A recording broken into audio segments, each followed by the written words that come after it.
Habak de Lana San Benito. Keychain for overall protection. Good for traveling, kontra lason.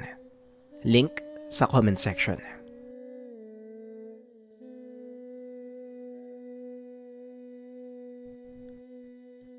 Habang kumakain si Marcus, tumayo naman si Rodrigo at lumabas ng silid kainan. Nakasalubong nito si Mang Ben. Napansin ang pagkabalisa sa mukha nito.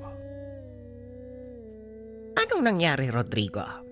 Bakit parang balisa ka? Tanong ni Mang Ben. Wala naman ito, Manong. Pagod lang siguro ako. Tugon ni Rodrigo. Kilala kita eh. Simula nang magsama kayo ni Senyora, nakabisado ko na ang ugali at reaksyon ng mukha mo. Kaya alam ko kung merong gumugulo sa iyong isipan.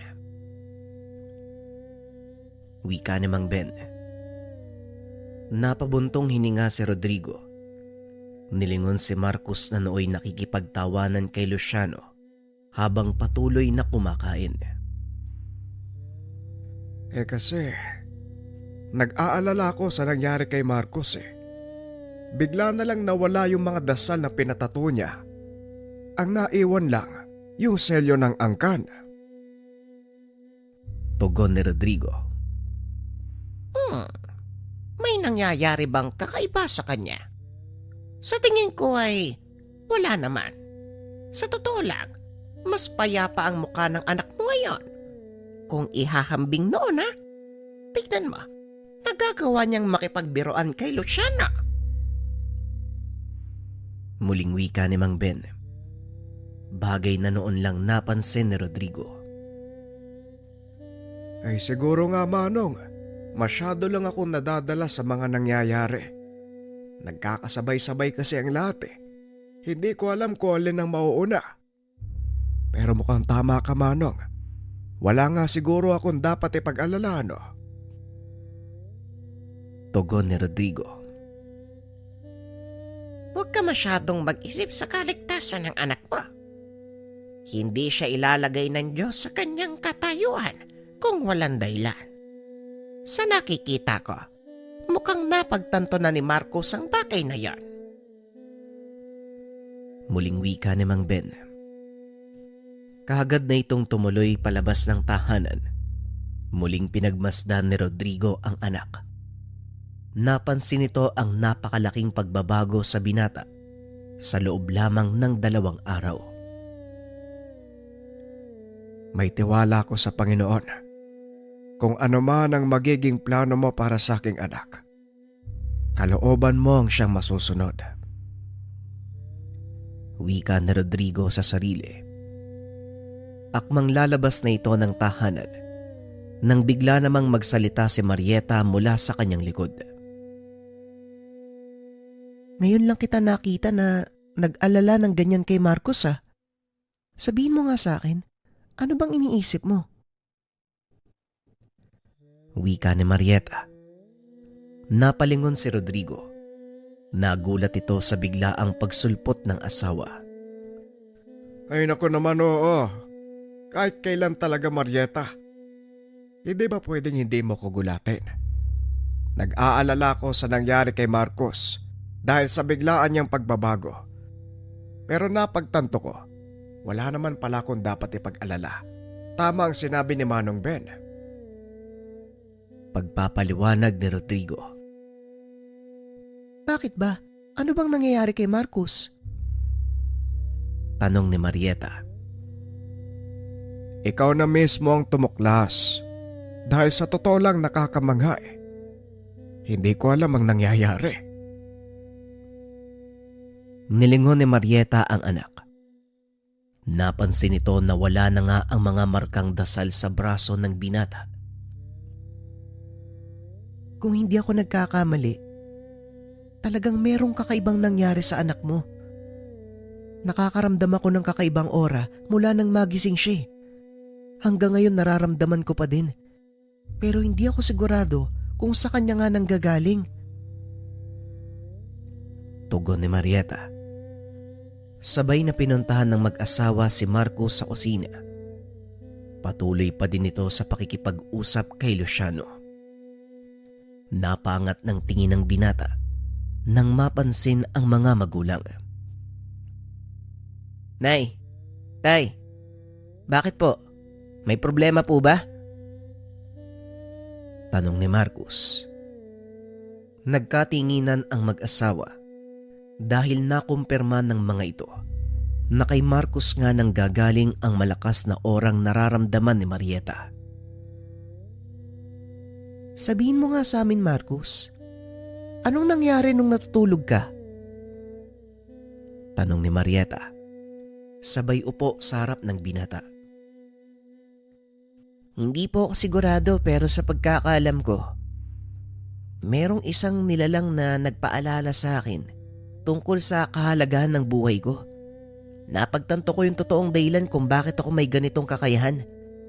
Sa ngayon ay ang nasa isip ko lang, tuluyan ang tapusin ang kaguluwang ito. Isa lang naman yung gusto ko yung mamuhay ng mapayapa.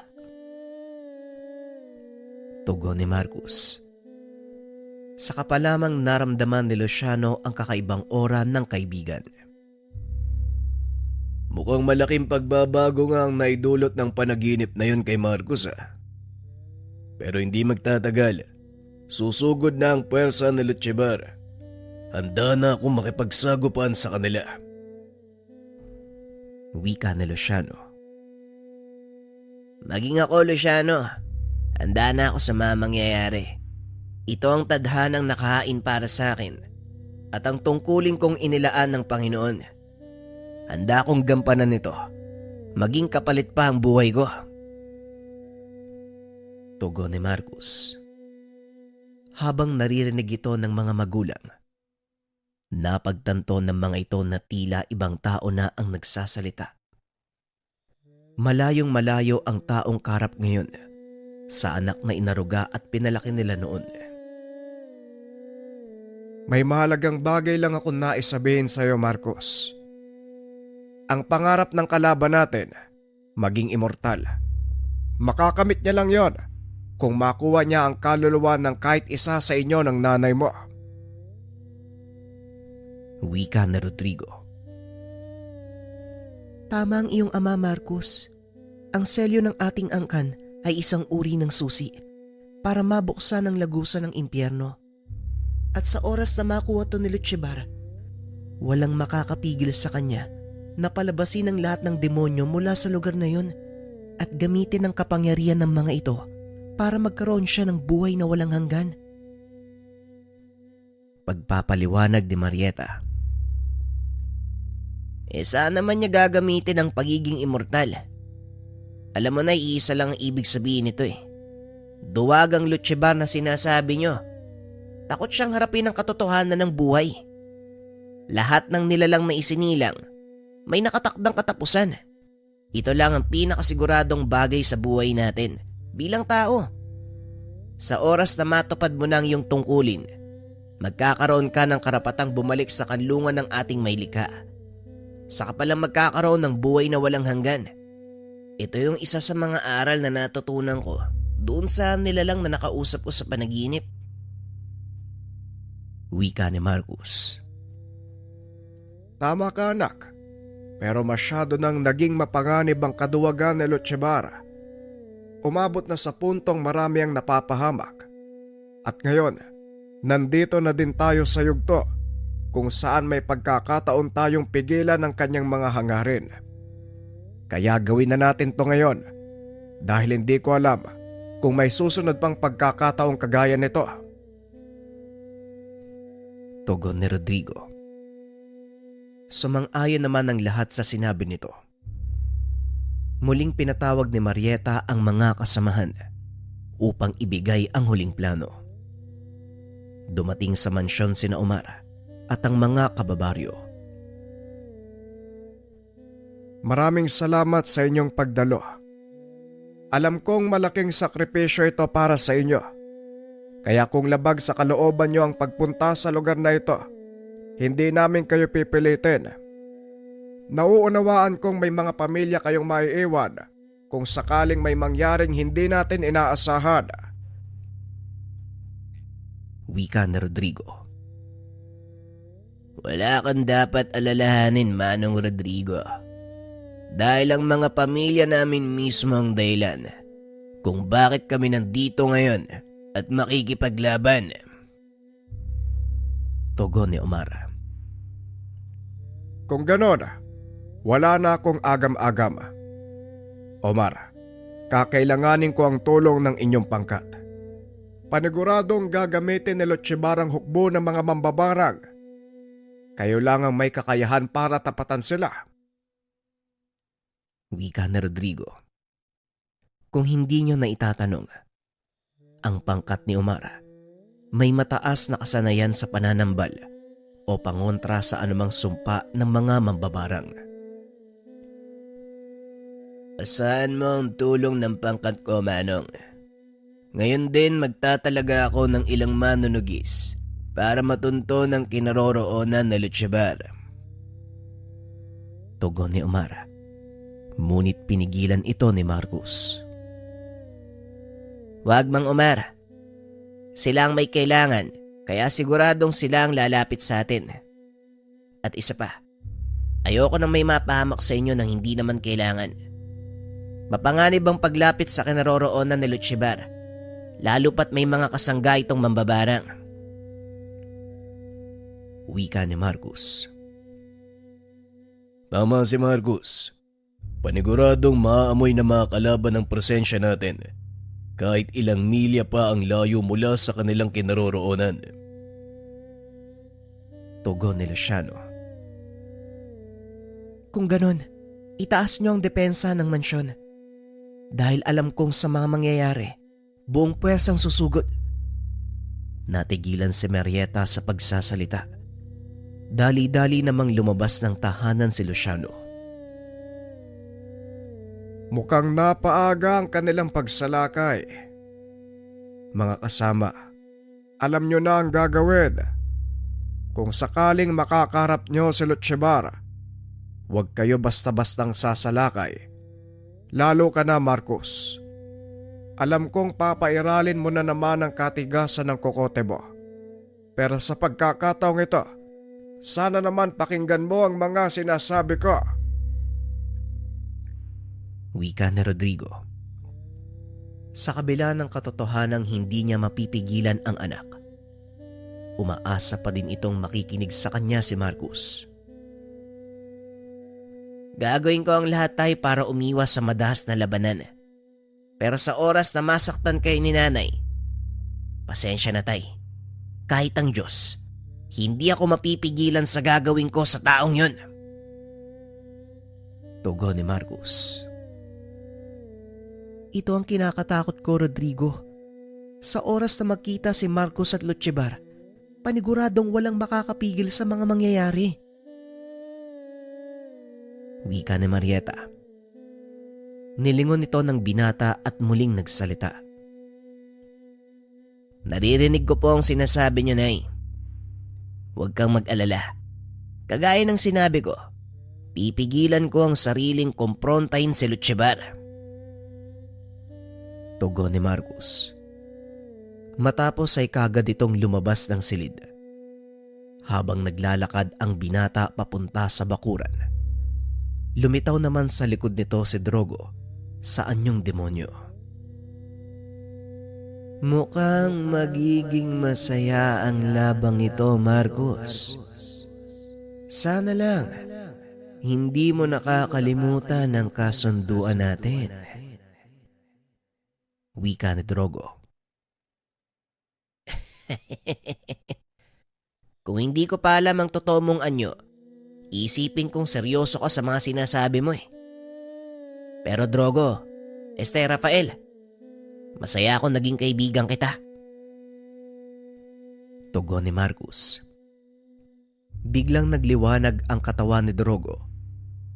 Unti-unting naglabasan ang 4 na pakpak. Sa pagkakataong ito, nagbago ang anyo ng gabay. Ipinakita ang totoong itsura. Mas masaya ako higit kanino man, Marcos. Dahil sa wakas, nagawa mong makipag-isa sa 7 arkanghel. Tandaan mo, sa kahit anong laban, basta para sa kabutihan, lagi kaming tatayo sa likod mo. Wika ni Rafael. Maraming salamat, Rafael. Huling laban na natin to. Kaya ibigay mo na ang lahat. Tugon ni Marcus. Huwag mong sabihin yan, Marcus. Dahil hanggat nabubuhay ang kasamaan, hindi kailanman magiging huli ang laban na ito. Patuloy na makikipagsagupaan sa kasamaan ng inyong magiging saling lahi. At hanggat hawak ng iyong angka ng selyo ni Azrael, narito kaming mga gabay na handang tumulong sa inyo. Wika ni Rafael. Huminto si Marcus sa paglalakad. Natanaw nito si Luciano. Nagtaas ng depensa sa paligid ng mansyon. Nilapitan nito ng binata upang kausapin. Anong ginagawa mo dito, Marcus? Hindi ba dapat nasa loob ka ng bahay? Tanong ni Luciano. Bakit naman? Kayo lang ba'y may dapat gawin? Alam mo Manong Luciano, tumayo kang nakakatandang kapatid para sa akin. Nagpapasalamat ako dahil kahit napakatigas ng ulo ko, nanatili ka pa rin sa tabi ko. Napahinto sa ginagawa si Luciano. Nilingon si Marcus na noon ay naglalakad pabalik sa loob ng tahanan. Hoy! Saan ka pupunta? Halika nga dito! Tulungan mo na lang ako! Wika ni Luciano. Huminto naman sa paglalakad ang binata. Tumugon habang nakatalikod. Hindi na. Kaya mo na yan. At saka may gagawin pa ako. Tugon ng binata. Pinipigilan ang sarili sa pag-iyak. Ibabalik ko sa iyo ang sinabi mo sa akin. Kung hindi kita kilala, iisipin kong ibang tao ang kausap ko ngayon. Wika ni Rafael. Ha? Bakit naman? Bakit mo nasabi yan? Tanong ni Marcus. Sa tagal nating nagsama, ngayon ko lang nakitang umiyak ka. Wika ni Rafael. Matapos ay kagad na itong naglaho. Tumingala ang binata. Nakita ang inang nakatayo sa pasilyo ng bahay. Nagkatitigan ng dalawa. Bumalik kay Marcus ang mga alaala nung bata at kapiling pa ang ina. Pilit na pinipigilan ni Marcus ang mga luha. Lumingon naman ito sa gawing kanan. Nakita ang ama habang kausap si Omar. Tila naramdaman ni Rodrigo ang titig ng binata, kaya napalingon din ito sa kanya. Naalala ni Marcus ang mga panahon na nakikipaglaro siya sa ama sa mismong bakuran. Hindi napigilan ni Marcus ang sarili. Tuluyan na itong umiyak. Kaya tumakbo ito papunta sa likod ng bahay, kung saan nakita niya si Mang Ben na nagdidilig ng mga halaman. Kailangang diligan ng mga halamang ito para hindi malanta. Kahit nagkakagulo tayong mga tao, kailangang mabuhay ng mga tanim na ito. Wala naman silang kinalaman sa sigalot ng mundo. Wika ni Mang Ben. Pasimple namang nagpahid ng luha ang binata at nagsalita. Oo nga po, Manong. Nasisira lang yan dahil sa kagagawan natin eh. Mang Ben, marami pong salamat sa pag-aalaga sa lahat ng nandito ah. Matagal na panahong nawala kami pero ni minsan hindi mo iniwan ang mansyon. Tugon ni Marcus. Yun kasi ang pinangako ko sa lolo Margalyo mo. Bago siya tuluyang na maalam, nakakalungkot lang na hindi niya na nakita ang paglaki mo. Siguradong matutuwa yon. Wika ni Mang Ben. Siguro nga, Manong. Pero alam ko pagdating ng panahon, magkikita-kita tayo sa isang lugar. At pag dumating ang panahon na yon, wala nang kaguluhan. Pati sakit na mararanasan. Sige, Manong, maiwan ko na kayo. Wika ni Marcos. Nagkipit balikat na lang si Mang Ben. Dahil hindi nito maunawaan ang sinasabi ni Marcos. Muling pumasok ang binata sa loob ng mansyon. Nakita nitong nag-uusap ang mga kasama. Natapos ko nang itaas ang depensa ng mansyon. Kung sakaling magsimula ng lumusob ang pangkat ni Luchibar, kaagad nating mapipigilan. Wika ni Luciano. Magaling, Luciano. Maraming salamat sa ginawa mo. Wika ni Rodrigo. Nakapalibot na din sa buong mansyon ng mga kasamaan ko. Anumang pag-atake mula sa mamambabarang, kaagad nilang mahaharang. Wika ni Omar. Maraming salamat, Omar. Huling laban na natin to. At sana, ipag-adya ng Diyos na manalo tayo sa laban. Tandaan nyo lang ang lahat ng gagawin natin ay para sa ikabubuti ng lahat. Wika ni Marieta. Nakaramdam sila ng mahinang pagyanig. Eto na. Nagsisimula na silang kumilos sa labas. Magsipaghanda na kayo. Wika ni Rodrigo. Bagyang tumahimik ang paligid.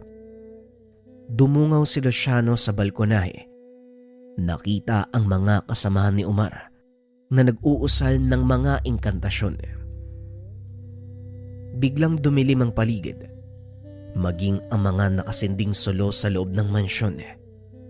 Biglang namatay. Malakas na tawa ang umalingaw-ngaw sa paligid.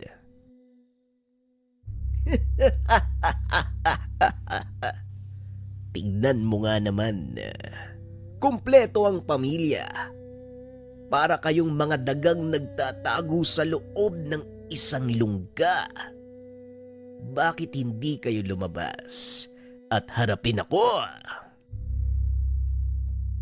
Wika ng boses.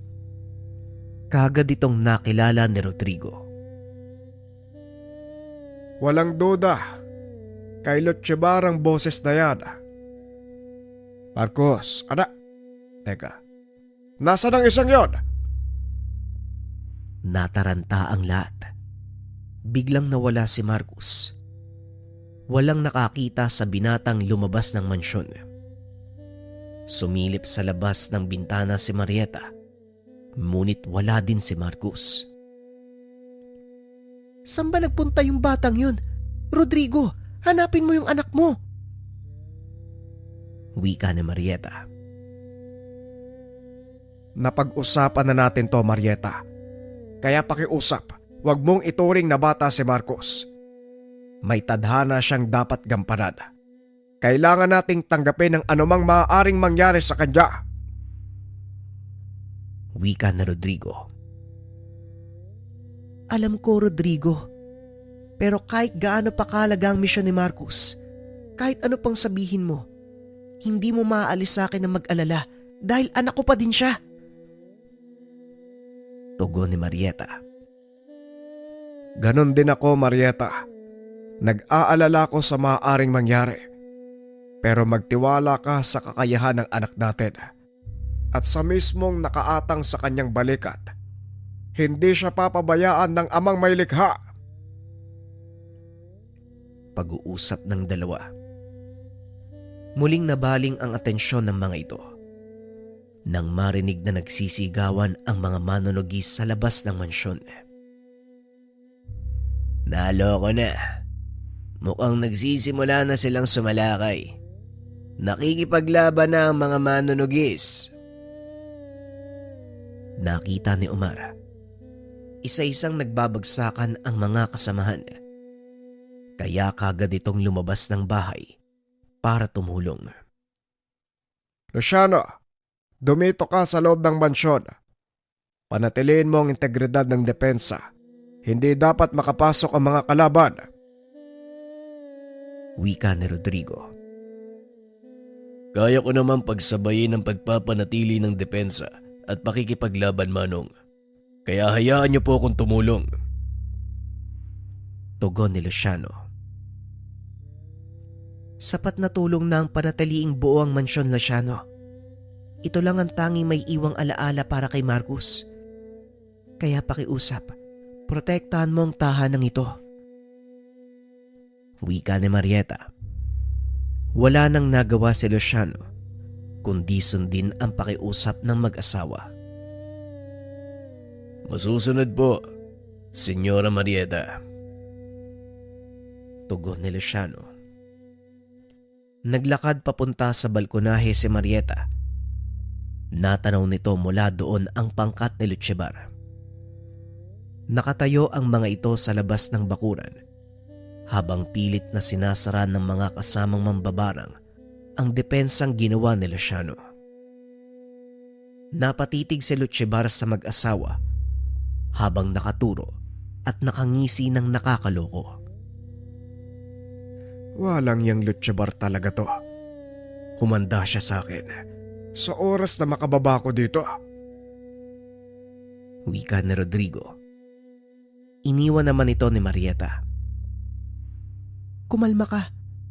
Hindi natin alam kung yan nga ang totoong katawan ni Lutsebar. Magsasayang ka lang ng lakas eh. Wika ni Marieta. Walang duda, senyora. Yan ang totoong katawan ni Lutsebar. Wika ni Luciano. Paano mo nasabi, Luciano? Wala na ang mga isinugo niyang alagad. Kaya wala na din ang kakayahan niyang magpalipat-lipat ng katawan. Naobserbahan ko ito nung minsan kayong makipaglaban sa tatlo niyang galamay. Pag-uusap ng dalawa. Muli namang nagsalita si Lutsebar. Nakakapagod ang mag-antay. Kung talagang matatapang kayo, bakit hindi nyo ibaba ang depensa at harapin ako? Ang lakas ng loob nyong patayin ang aking mga alagad. Tapos ako, ayaw nyong harapin. Wika ni Lutsebar habang nagwawala sa labas ng bakuran. Bakit hindi mo subukan pumasok nang makita mong hinahanap mo, Lutsebar? Panghahamon ni Marieta. Tumawa ng malakas si Lutsebar at muling nagsalita. Anong akala mo sakin, hunghang? Hindi ako lalakad papasok sa isang patibong. Tugon ni Lutsebar. Hindi ba gusto mong gumanti? Bakit hindi mo gawin? Pangaasar ni Marieta. Ngunit alam ng ginang na hindi ito lalapit sa kanila, lalo pat magkasama silang dalawa ni Rodrigo. Walang pag-asang pumasok ang duwag na yan dito sa bakuran. Kaya tayo ang magdadala ng labanan sa kanya. Wika ni Rodrigo. Parang itinaga sa bato ang sinabi nito dahil ang sunod na ginawa ni Lutsebar ang naging dahilan para tuluyang lumabas ng mansyon ng pangkat. Kung hindi kayo lalabas sa lugar na yan, buong bayan ang magdurusa, kaya mamili kayo. Harapin niyo ko o panonoorin mula sa kinaroroonan niyo ang unti-unting pagkaubos ng tao sa bayan.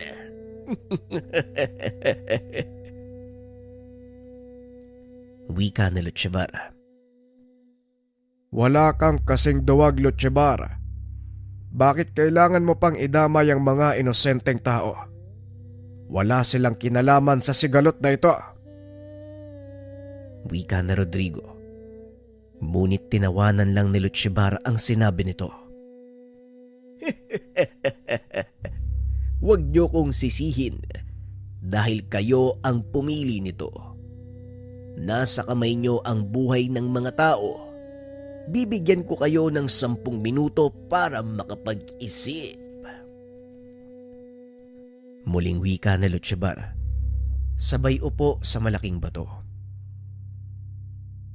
Anong gagawin natin ngayon? Wala sa plano ang madamay ang mga tao sa bayan. Wika ni Marieta. Nililin lang tayo ni Lutsebar. Masyado siyang mautak, kaya huwag kayong magpapadala sa pang-uudyok niya. Wika ni Rodrigo. Paano kung totohanin niya yung banta? Rodrigo, marami ang madadamay. Pag-uusap ng dalawa. Sa pagkakataong ito ay sumabat sa usapan si Luciano. Tama po ang sinabi ni Senyora Manong Rodrigo. Maaaring totohanin ang sukab na yan ng kanyang banta. Tignan mo ang dami ng mga tauhang nakapaligid sa kanya. Hindi aabuti ng 1 oras para tuluyan nilang mawasak ang buong bayan. Kaya mas makakabuti kung tatalima tayo sa sinabi niya. Wika ni Luciano. May naisip akong paraan. Susubukan kong hamunin siya sa isang laban nang sa ganon mailihis ang kanyang atensyon. Sa oras na pumayag si Lutsebar, Marieta, simulan mong patumbahin ang lahat ng mga alipores niya. Wika na Rodrigo. Ngunit mariin itong tinutulan ni Marieta. Nababaliw ka na ba? Hindi mo kakayanin mag-isa sa Lutsebar. Pagpapakamatay ang gagawin mo. Tugon ng asawa. Huwag kang mag-alala, Marieta. Handa ako sa anumang kakalabasan ng desisyon ko. Ito lang ang naisip kong paraan para hindi madamay ang taong bayan sa kaibangan ng lintik na yan. Tugon ni Rodrigo. Hindi mo kailangan magsakripisyo, Rodrigo. Ganon din ang mga tao, Marieta. Wala silang kamuwang-muwang sa mga nangyayari. Hidwaan ito sa pagitan ng angka natin at ni Lutsebar. Kaya walang dapat madamay o ibang buhay na magsakripisyo. Wala na tayong dapat pag-usapan. Buo na ang pasya ko. Tugon ni Rodrigo. Matapos magsalita ay kagad nitong kinausap si Lutsebar. Makinig ka, Lutsebar. Walang kailangan madamay dito. Kaya hinahamon kita sa isang solong labanan. Biglang tumayo si Lutsebar at muling nagsalita.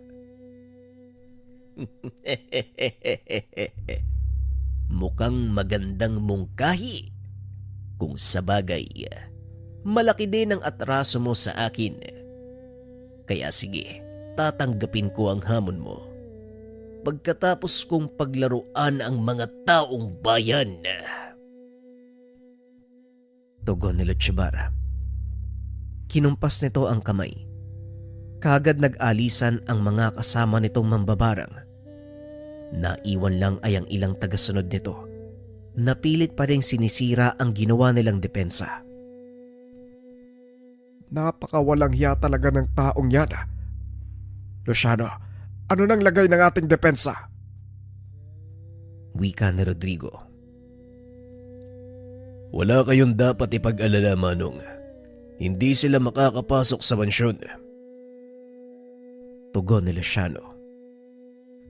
Kailangang pigilan ng mga mambabarang sa gagawin nila. Omar, magbadali ka. Sundan mo ang mga alagad ni Lutsebar. Wika ni Marieta. Kagad namang sumunod si Omar. Kasama ang kanyang mga tagatugis. Sinundan nito ang mga mambabarang. Dali-dali na ding bumaba si Rodrigo. Tumakbo papunta sa kinaroroonan ni Lutsebar. Nang makalapit ito sa mga alaga ng kalaban, isang malakas sa suntok ang pinakawalan nito sa lupa, dahilan para magsipagtalsikan ang mga kaaway. Tumawa ng malakas si Lutsebar at muling tumingin kay Rodrigo. Sa wakas, Bumaba ka na din. Pero huli na, Rodrigo. Dahil sa mga oras na ito, unti-unti nang pinapatay ng mga mambabarang ang mga tao sa bayan. Yan ang problema sa inyo. Masyado niyong iniisip ang ibang tao na walang pakialam sa inyo. Hindi niyo ko gayahin. Sarili ko lang ang problema ko. Lalong nang galaiti si Rodrigo sa sinabi nito. Ngunit pilit pa ring pinapakalma ang sarili. Tapusin na natin to, Lutchebar. Ikaw at ako lang. Wika ni Rodrigo. Sabay bunot ng kanyang itak.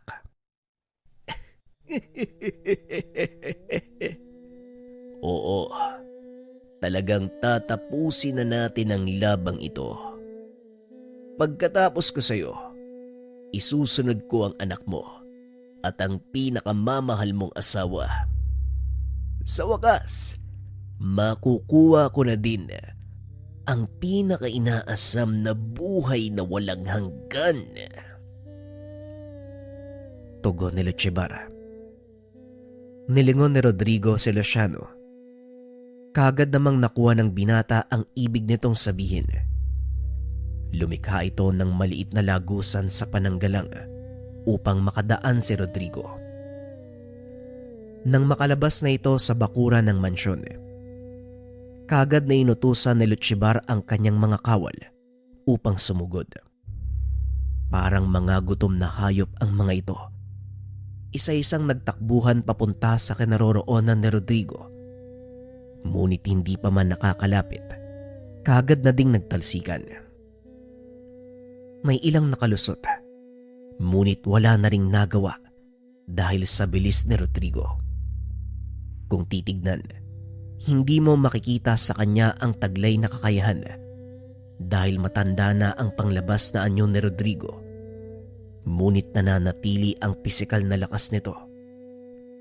Pagdating sa mano-manong pakikipaglaban, ipinakita ng Ginoo na wala pa ring makakapantay sa kanya. Magaling! Talaga nga namang napakahusay mo sa pakikipaglaban, Rodrigo. Pero anong magagawa ng galing na yan sa dami ng mga alagad ko? Tanong ni Lutchebar. Kung tutusin, kulang ang dala mong mga alipores dahil hindi man lang ako pinagpapawisan sa mga to. Tugon ni Rodrigo. Ikinumpas lang nito ang kamay. Namilipit sa sakit ang mga alagad ni Lutchebar. Bagay na hindi inaasahan ng Ginoo. Dahil ang mga tauhan ng kalaban ay pawang may hina ang kakayahan.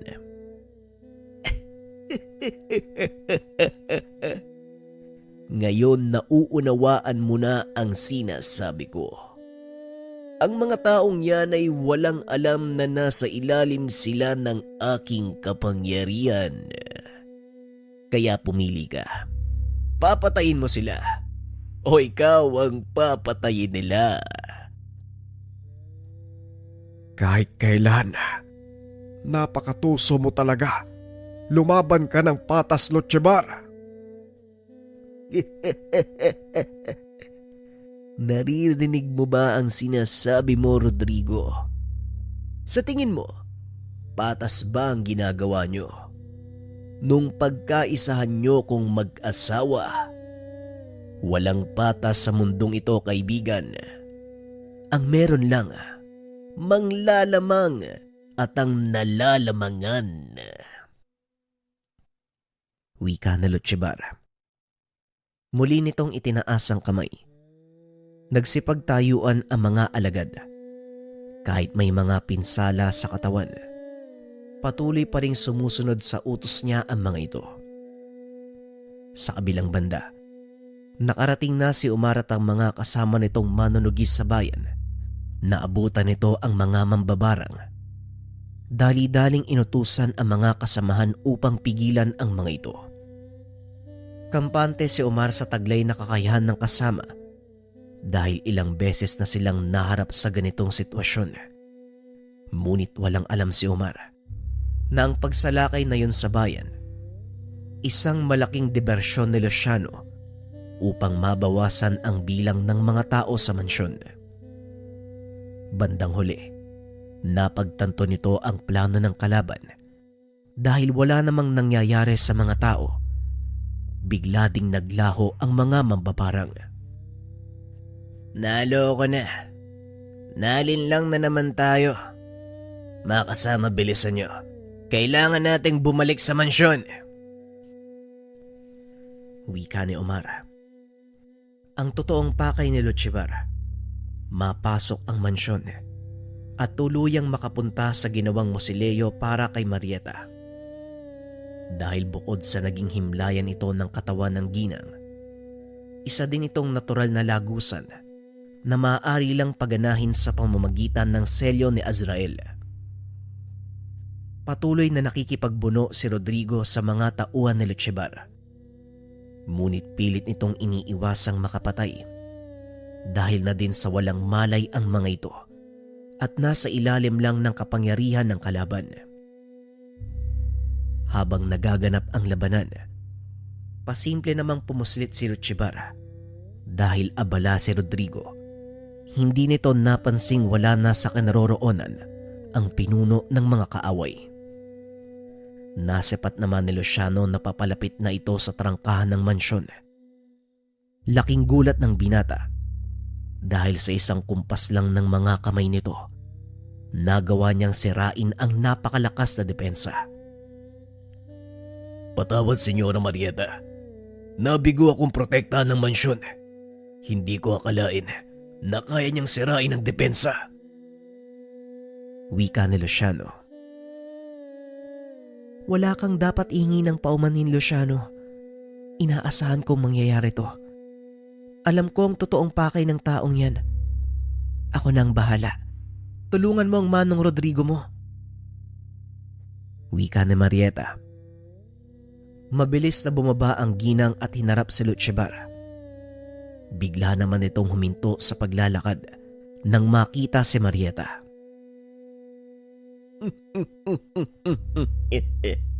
Kumusta, Marieta?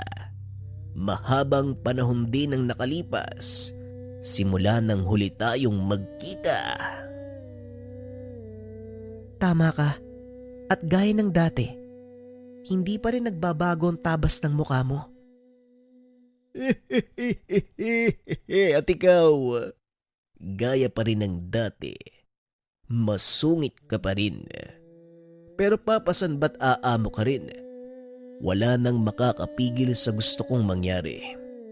Sa wakas, mabubuhay ako ng walang hanggan. Pasensya na, Lochevar. Pero hindi yun mangyayari hanggat nabubuhay ako. Sino ba nagsabing kailangan kita ng buhay? Pag-uusap ng dalawa. Kagad inilabas ni Marieta ang kanyang sandata.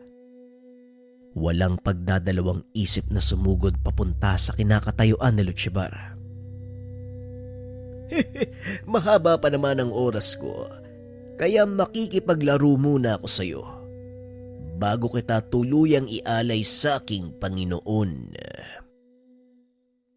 Wika na Lochevar. Sabay salubong ng atake ni Marieta. Sa kabilang dako naman, nagulat si Rodrigo nang makita si Luciano sa labas ng mansyon. Anong ginagawa mo dito? Nasaan ang senyora mo? Tanong ni Rodrigo. Pasensya na, Manong. Ngunit nagawang makapasok ni Lochevar sa bakuran ng mansyon. Masyadong malakas ang taglay niyang pambasag dasal, kaya nagawa niyang sirain ng depensang ginawa ko. Tugon ni Luciano. Naloko na. Wala na tayong magagawa doon. Ikaw muna ang pumalit sa akin dito. Kailangan kong makabalik sa loob ng mansyon. Mag-iingat ka, Luciano. Huwag mo silang papatayin. Hindi nila alam na nasa ilalim sila ng kapangyarihan ni Lochevar. Wika ni Rodrigo. At saktong dumating ang pangkat ni Omar. Patibong ang lahat, Manong. Wala mga mambabarang sa bayan. Alam ko, Omar. Nalin lang tayo ni Lutchibar. Ginawa niya yon para mahati ang puwersa natin, para mas madali niyang mapasok ang mansyon. Ang inaalala ko, ang Senyora Marieta mo. Muling wika ni Rodrigo. Sabay tingin sa asawang nakikipaglaban kay Lutchibar. Ilang sandali pa, nagawa ng patulugin ng tatlo ang mga alagad ni Lutchibar. Dali-dali silang tumakbo papunta sa kinaroroonan ng dalawa upang tumulong. Nang makalapit sila sa lugar, biglang kinumpas ni Marieta ang mga kamay. Tumalsik palayo ang tatlo. Hoy Marieta, anong ginagawa mo? Wika ni Rodrigo. Diyan ka lang, huwag kang makikisali. Tugon ni Marieta. Napalingon naman si Lutchibar sa kinakatayuan ni Rodrigo. Tama ang mahal mong asawa. Huwag kang makikisali. Magantay ka ng iyong pagkakataon. Huwag kang mag-alala. Magiging parte ka din ng bago kong katawan. Wika ni Lutchibar. Nawala na ito sa wisyo. Kaya nagawa siyang patamaan ng atake ni Marieta. Bagay na ikinagalit nito. Ngayon, damhin mo ang unti-unting kamatayan sa pamamagitan ng lason mula sa tabak ng atardar. Pangaasar ni Marieta. Ulang ya ka talagang babae ka. Bakit hindi ka nalang sumuko? Wika ni Lutchibar. Unti-unting naramdaman ni Rodrigo ang pagtaas ng enerhiya nito. Ilang sandali pa, tuluyan ang lumabas ang totoo nitong anyo.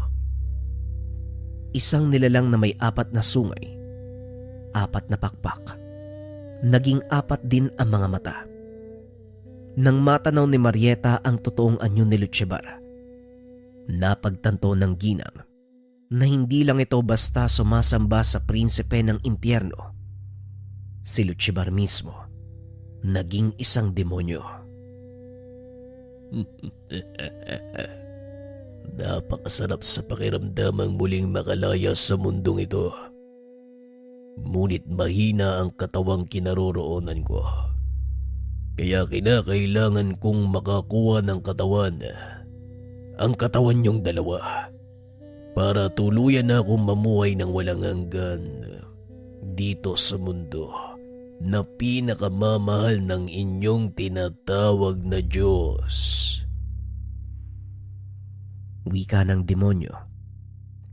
Saka pa lamang napagtanto ng mag-asawa na hindi si Lutchibar ang nagnanais nito, kundi ang demonyong nasa loob ng kanyang katawan.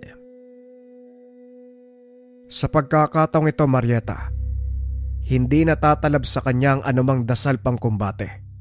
Imposible din na mapigilan siya gamit ang pisikal na atake. Wika ni Rodrigo. Kung ganon, anong pwede nating gawin? Hindi natin pwedeng hayaang maganap ang kalooban ng demonyong yan. Maraming tao ang mapapahamak at paniguradong ito na ang katapusan ng mundo. Wika ni Marieta.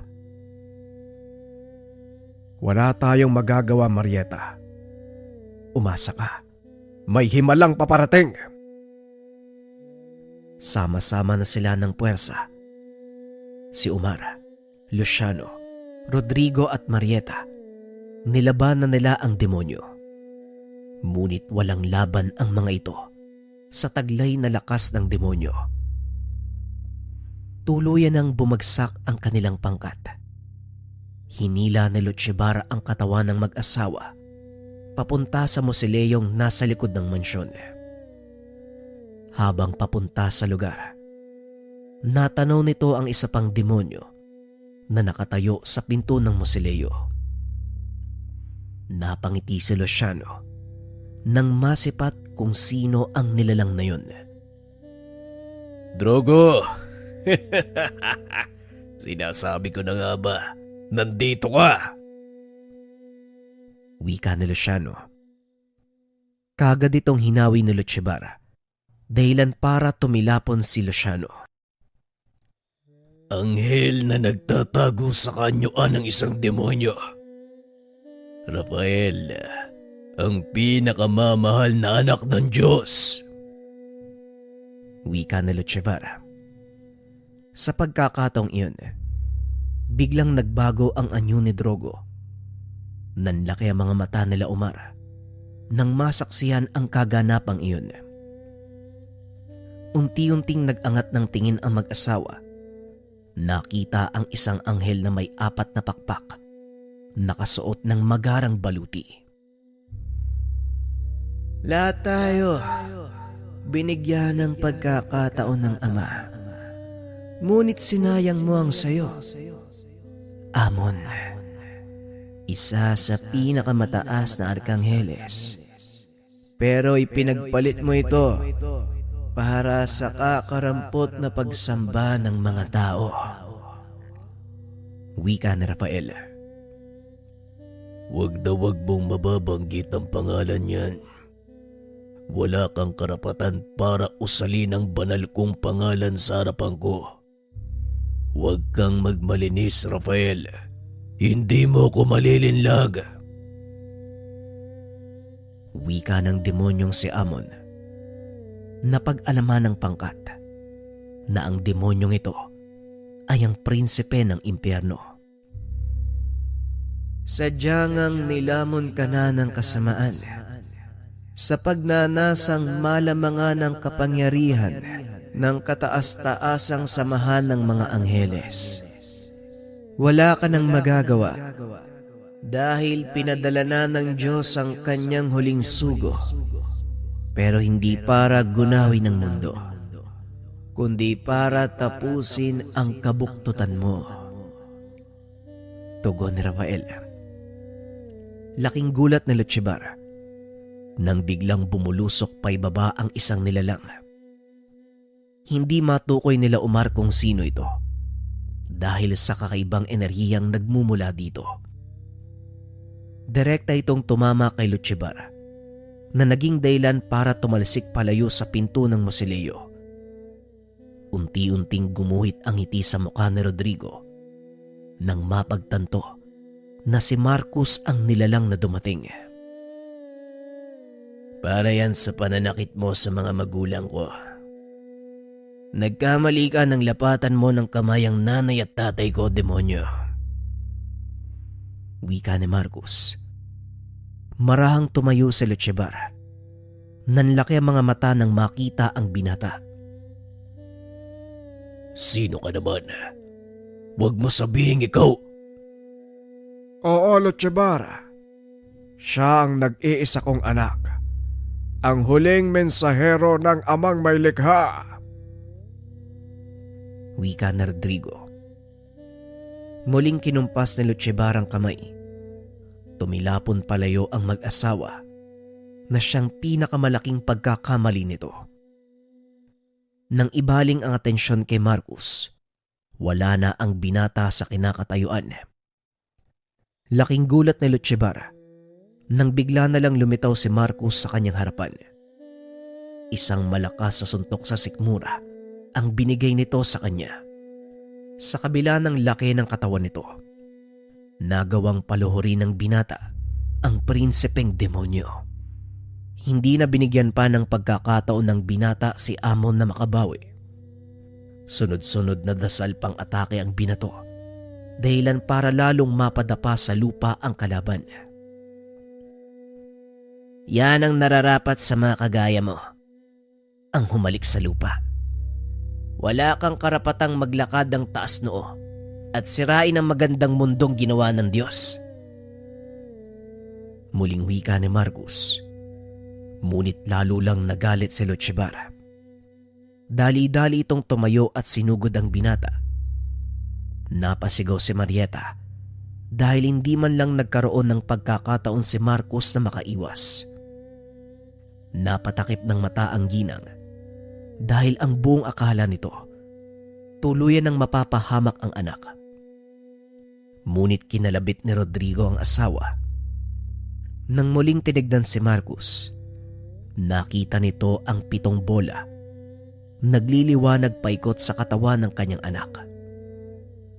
Samantalang si Lutjebar naman, sumisigaw dahil naputol ang 2 sa 4 nitong mga braso.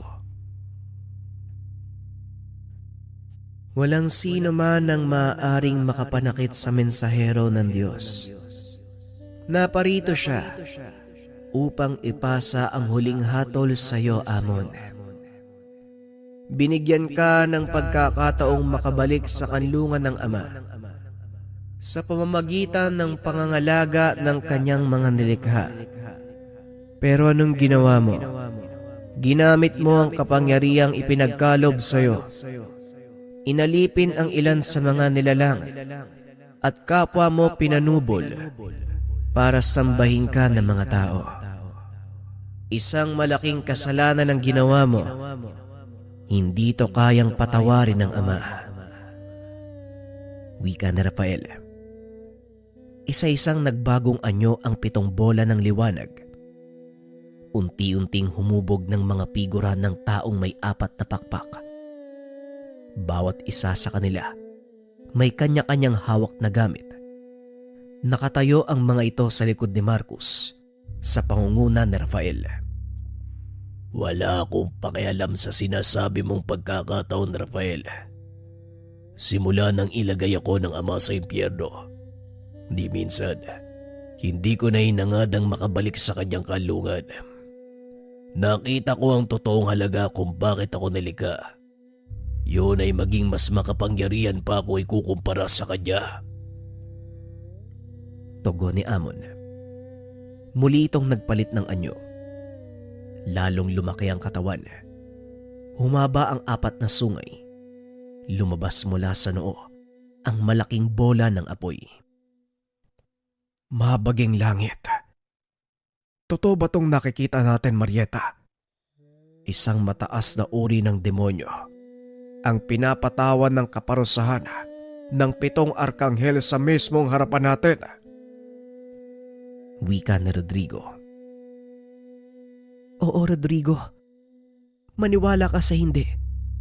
Nakatayo sa harap natin ang 7 hukom at ang huling mensahero ng Diyos. Pag-uusap ng 2. Hindi makapaniwala ang mga ito sa nangyayari. Maging si Omar at Luciano, hindi inakalang si Marcus ang sinasabing huling mensahero. Ngayon mas nauunawaan ko na kung bakit nasa katawan ni Marcus ang selyo ni Azrael. Hindi ko naisip na ang batang kasama ko ay ang tinalaga ng Diyos bilang huling mensahero. Wika ni Luciano. Kahit ako, hindi ko naisip na ang binatang nakasama at nakasalamuha ko, isa palang pinili ng Diyos. Muling ibinaling ang atensyon ng mga ito nang biglang sumigaw si Amon at sinugod si Marcus. Isang malakas na suntok ang binigay nito sa binata, ngunit sinalo ito ng isa sa mga arkanghel. Napasigaw si Amon dahil nasunog ang kamay nito nang mahawakan ni Arkanghel Miguel. Mukhang hindi ka nakakaintindi, Amon. Huwag mo nang pagurin ang sarili mo dahil wala ka nang magagawa. Nakatayo sa harap mo ngayon ang 7 hukom. Hawak nila ang 7 hatol ng may likha na ipapataw sa iyo ng huling mensahero. Kailangan ng wakasan ng kabuktutan mo. Masyado ng malaking pinsala ang nagawa mo. Kaya sa bisa ng kapangyarihang ipinagkalob ng kalangitan, ipinapataw ko sa iyo ang 7 hatol. Wika ni Marcus. Isa-isang sumanib sa kanya ang mga arkanghel, maliban kay Rafael. Nakatayo ito sa tabi ni Lutjebar habang hawak ang malaking nagliliyab na espada. Isa-isang sinambit ng binata ang mga hatol at sa bawat pagsambit nito, may lumalabas na kadena sa lupa na siya namang gumagapos sa katawan ng demonyo. Ang unang kadena pumalupot sa kanyang mga kamay. Ang ikalawa, sa kanyang mga paa.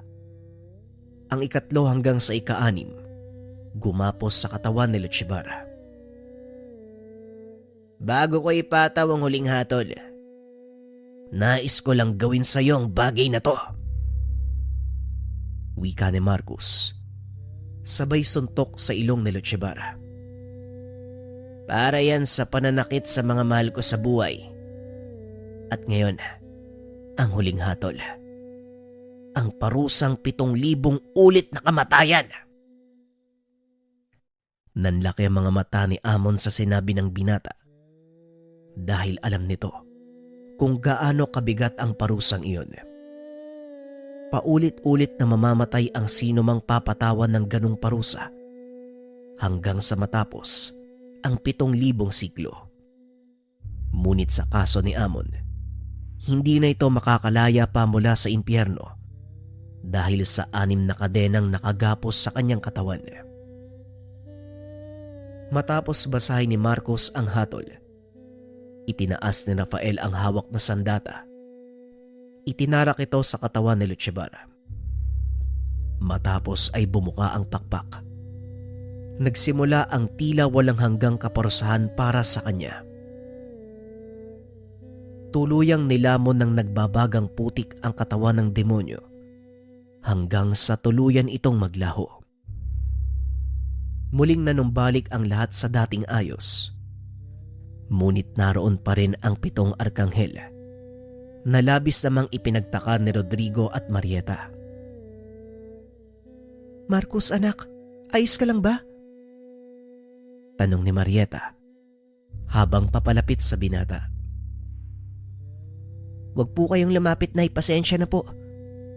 Pero hindi ko na kayo magagawang yakapin. Natapos na po yung mission ko eh. Kailangan ko nang bumalik sa ama. Wika ni Marcus. Pero anong ibig mong sabihin, anak? Iiwan mo kami ng nanay mo? Tanong ni Rodrigo. Napangiti naman si Marcus at tumugon. Hindi ko kayo iiwan. Pagbasdan niyo ang lugar na to. Naiwan sa bawat sulok ng mansyon ng aking alaala. Kaya kahit saan man kayo magpunta, maaalala niyo ko. Tugon ni Marcus. Humagulgol ng iyak si Marieta dahil hindi man lang ito nagkaroon ng pagkakataong bumawi sa anak. At ngayong dumating na ang huling yugto, wala na siyang magagawa kundi pagmasdan ang mukha ng binata. Huwag kang umiyak, Nay. Wala kang dapat ikalungkot.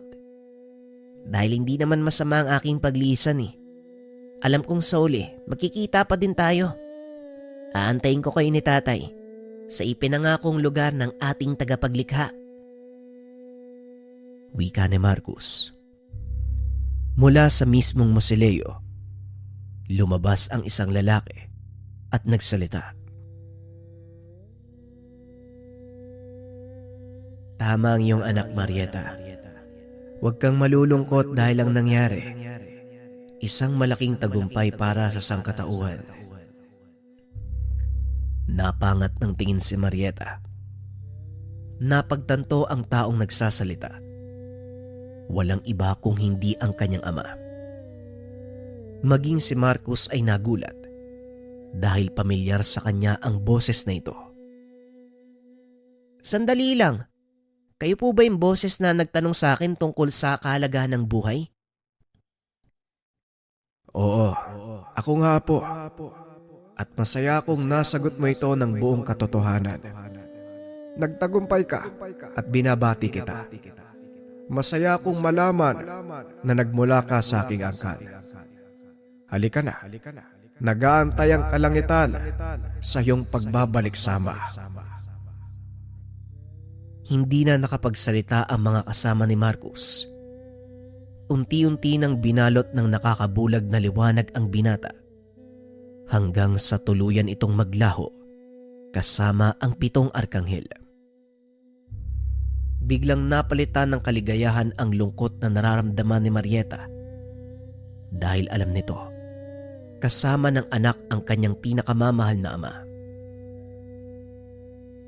Matapos ang kaganapang iyon, mas lalong naging malapit ang samahan sa pagitan ni Omar at Rodrigo.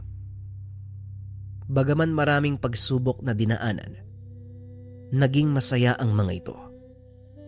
Dahil ngayon, tinatamasa nila ang buhay na minsang pinangarap ni Marcus. At bilang tanda ng pag-alala sa binata, ipinagawa ni Rodrigo ang dating mausoleo. Naging dambana ito kung saan taon-taon nilang inaalala ang kabayanihan at sakripisyo ng kanilang anak. Hindi lubos akalain ng mag-asawa na ganon ang magiging tadhana ng kanilang anak. Sa kabila ng pagkawala ni Marcus, naiwan naman sa puso ng mga mahal sa buhay ang kanyang kadakilaan na laging ginugunita ng mga ito. Sa mismong araw ng isilang, ang gabay ng 7 arkanghel. Maraming salamat sa pakikinig ng ating kwento, mga kabayan. Ako pinaka tumatak sa akin sa lahat ng episode, yung pangakong lugar para sa atin. Kayo ba, mga kabayan? Malamang pala, no? Lahat tayo nangangarap na makapunta roon. Share nyo naman sa comment section, mga kabayan, kung anong klaseng pangarap yung nais nyong makamtan doon sa pinangakong lugar. Muli, abangan natin ang mga susunod na kwento. Paalam.